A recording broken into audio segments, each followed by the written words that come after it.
with the crew, with the cast, with the movie, the script comes a scheduling. And with a feature, if you want to make something that's 80 to 90 minutes long, and I think to be considered a feature, it has to be over like 75 minutes.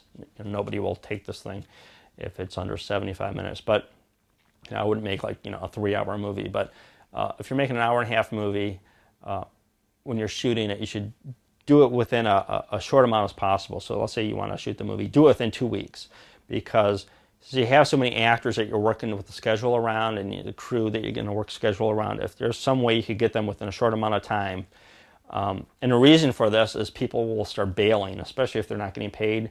People just won't show up sometimes.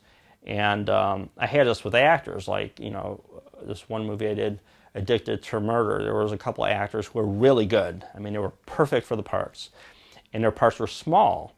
And luckily, I could get all their parts done like in a day, because I knew that they wouldn't last a couple of days, that they would just get so, I don't know, sick of the movie, or just not worth their time, or whatever. It's just like this attitude thing that kind of vibed off them. And I was like, oh man, I got to use them as quick as possible. So I shot them in a day and they were gone. I was like, phew, got everything I needed from them. Don't have to deal with them again. No hassle, no potential hassle. Because when you're doing a production, you got to think of all the things that may happen, ahead of time. So that's kind of built into your schedule a bit. So you got to have some leeway, because things don't work out perfectly. You got to be flexible. So the scheduling, you got to keep a notebook, keep a big calendar. You got to mix and match. So that's like a whole, pre-production thing.